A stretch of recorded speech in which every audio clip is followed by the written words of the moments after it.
Hello everyone, I am C S अबानाज। Welcome to my channel miraculous taxes. आज की video में हम ये जानेंगे कि न्यू टैक्स रेजीम ऑप्ट करने के बाद टैक्स कैसे कैलकुलेट करना है और उसका डिफरेंट इनकम लेवल्स पर क्या इफ़ेक्ट होगा।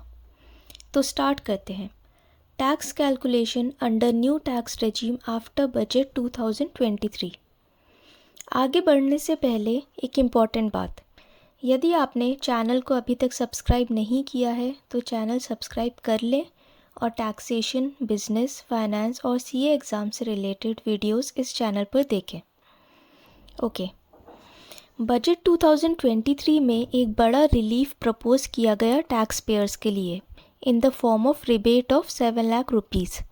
मतलब कि 7 लाख रुपीज़ इनकम तक कोई टैक्स पे नहीं करना होगा। बट न्यू टैक्स रेजीम में टैक्स कैसे कैलकुलेट होगा, पहले ये समझना ज़रूरी है, तभी आप ओल्ड और न्यू टैक्स रेजीम के बीच चूज़ कर पाएंगे ठीक से। तो हम यहाँ 3 केसेस डिस्कस करेंगे। फर्स्ट, जिसमें आपकी इनकम 6,90,000 रुपीज़ है, यानी कि 7 लाख रुपीज़ से कम। सेकंड, जिसमें आपकी इनकम है 7,05,000 रुपीज़, यानी कि 7 लाख रुपीज़ से थोड़ी सी ज़्यादा। और थर्ड, जिसमें आपकी इनकम है 15,10,000 रुपीज़। फर्स्ट केस पर आते हैं। सपोज़ आप एक सैलरीड एम्प्लॉय हैं, आपकी एज है 35 ईयर्स और आपकी ग्रॉस सैलरी है 7,30,000 रुपीज़। आपने न्यू टैक्स रेजीम ऑप्ट किया हुआ है। यहाँ पर आपकी सैलरी में HRA, house rent allowance include है, लेकिन आप HRA एग्जेम्पशन क्लेम नहीं कर सकते क्योंकि न्यू टैक्स रेजीम में अलाउड नहीं है। लेकिन आप एक डिडक्शन ले सकते हैं और वो है स्टैंडर्ड डिडक्शन अंडर सैलरी। इस बार के बजट ने स्टैंडर्ड डिडक्शन को अलाउ कर दिया है न्यू टैक्स रेजीम में। तो स्टैंडर्ड डिडक्शन 50,000 लेस करने के बाद आपकी नेट सैलरी बची 6,80,000 रुपीज़। अब सपोज़ आपको 10,000 का बैंक इंटरेस्ट भी रिसीव होता है, तो वह आपकी इनकम में ऐड हो जाएगा as income from other sources, जिससे आपकी ग्रॉस टोटल इनकम हो जाएगी 6,90,000 रुपीज़। क्योंकि ये न्यू टैक्स रेजीम है, इसमें आप ATC से ATU तक के डिडक्शंस क्लेम नहीं कर सकते। अदरवाइज़ आप बैंक इंटरेस्ट का डिडक्शन ले सकते थे अंडर सेक्शन 80 TTA। इसलिए यहाँ आपकी टैक्सेबल इनकम हुई 6,90,000 रुपीज़, जिस पर आप टैक्स कैलकुलेट करेंगे। न्यू स्लैब रेट है up to 3 lakh rupees nil, 3 to 6 lakhs rate 5%, 6 to 9 lakhs rate 10%, 9 to 12 lakhs rate 15%, 12 to 15 lakhs rate 20%, above 15 lakhs rate 30%। तो इस स्लैब के अकॉर्डिंग आपके फर्स्ट 3 lakhs पर ज़ीरो टैक्स, नेक्स्ट 3 lakhs पर 5% से 15,000 rupees tax और remaining 90,000 पर 10% रेट से 9,000 रुपीज़ टैक्स। टोटल 24,000 रुपीज़ का टैक्स, जिस पर आपको 100% रिबेट मिल जाएगी क्योंकि आपकी इनकम 7 लाख रुपीज़ से कम है, इसलिए आपको कुछ भी टैक्स पे नहीं करना है। अभी इसी केस में यदि आप ओल्ड टैक्स रेजीम ऑप्ट करते तो क्या होता। सैलरी 7,30,000 रुपीज़, उस पर आप HRA एग्जेम्पशन क्लेम कर सकते हैं। सपोज़ आपने 1 लाख की एग्जेम्पशन क्लेम की, देन आपने स्टैंडर्ड डिडक्शन लिया 50,000 रुपीज़ का, तो आपकी नेट सैलरी हो गई 5,80,000 रुपीज़। इसमें आपने 10,000 बैंक इंटरेस्ट ऐड किया, आपकी टोटल इनकम हो गई 5,90,000 रुपीज़। अब आपने इसमें 80C to 80U के डिडक्शंस क्लेम किए।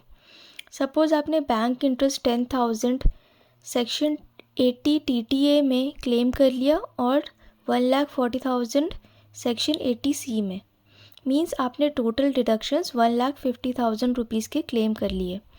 तो आपकी नेट टैक्सेबल इनकम बनी 4,40,000 रुपीज़। इस पर आप ओल्ड टैक्स रेजीम के स्लैब के अकॉर्डिंग टैक्स कैलकुलेट करेंगे। अप टू 2.5 lakhs नील, 2.5 से 5 lakhs 5% रेट, 5 से 10 lakhs 20% rate and above 10 lakhs 30% rate. तो यहाँ आपका up to 2.5 lakhs zero tax और रिमेनिंग इनकम पर 5% रेट से टैक्स बनेगा 9500 रुपीज़, जिस पर आपको रिबेट मिल जाएगी और आपको कोई भी टैक्स पे नहीं करना होगा। तो आपने देखा कि न्यू टैक्स रेजीम में 7 lakhs तक ज़ीरो टैक्स है और ओल्ड में 5 lakhs तक, बट बिकॉज ओल्ड में आपको डिडक्शंस अलाउड हैं तो अल्टीमेट इफ़ेक्ट सेम ही रहा, आपको ओल्ड रेजीम में भी कोई भी टैक्स पे नहीं करना पड़ा। अब सेकंड केस पर आते हैं जहां इनकम है 7,05,000 रुपीज़। पहले न्यू रेजीम में देखते हैं। Salary 7,45,000 rupees, HR exemption not allowed, less standard deduction 50,000 rupees, net salary 6,95,000 rupees, bank interest 10,000 rupees, तो gross total income 7,05,000 rupees, no deductions, so net taxable income 7,05,000 rupees और इस पर tax बनेगा 25,500 rupees. तो यहाँ आपने देखा कि 7 लाख रुपीज़ के ऊपर आपकी इनकम इंक्रीज़ हुई सिर्फ 5,000 रुपीज़ से, बट आपका टैक्स लग गया 25,500। ये तो जस्टिफाइड नहीं है। अब यहाँ पर जब तक कोई मार्जिनल रिलीफ प्रोवाइड नहीं की जाएगी आपको न्यू टैक्स रेजीम में लॉस होगा। अब देखते हैं यदि आप ओल्ड रेजीम ऑप्ट करें तो क्या होगा। Salary 7,45,000 rupees, less HR exemption 1 lakh, less standard deduction 50,000 rupees, net salary 5,95,000 rupees, plus bank interest 10,000 rupees, gross total income 6,05,000 rupees, less deductions under section 80C to 80U, net taxable income 4,55,000 rupees, जो कि 5 lakh rupees से कम है। इस पर tax होगा 10,250 rupees, जिस पर आप रिबेट क्लेम कर सकते हैं क्योंकि इनकम 5 लाख रुपीज़ से कम है। तो अल्टीमेटली इस केस में भी आपको कोई भी टैक्स पे नहीं करना होगा, जहां न्यू में आपको 25,500 पे करना पड़ रहा है, ओल्ड में ज़ीरो टैक्स। अब थर्ड केस पर आते हैं, न्यू रेजीम।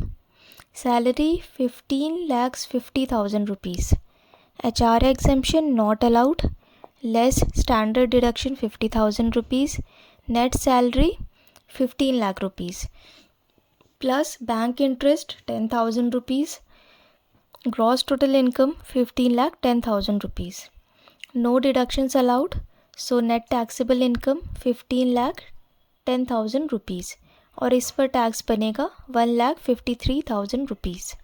अब देखते हैं यदि आप ओल्ड रेजीम ऑप्ट करें तो क्या होगा।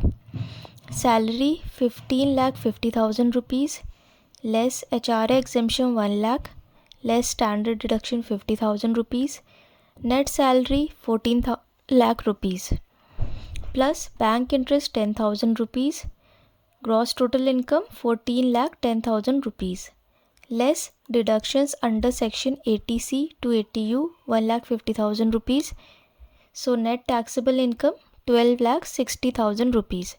इस पर टैक्स होगा 1,90,500 रुपीज़।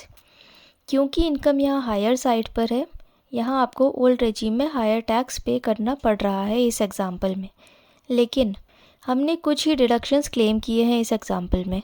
यदि आपके और भी डिडक्शंस का क्लेम आप ले सकते हैं तो मे बी इस केस में भी आपको न्यू रेजीम से ज़्यादा टैक्स पे करना नहीं पड़ेगा। ये टोटली डिडक्शंस पर डिपेंड करेगा कि आपको ओल्ड ऑप्ट करना है या न्यू। होप आपको इन 3 केसेस के थ्रू समझ आ गया होगा कि टैक्स कैलकुलेशन कैसे होगा न्यू रेजीम में और ओल्ड और न्यू में से बेटर कौन सा है।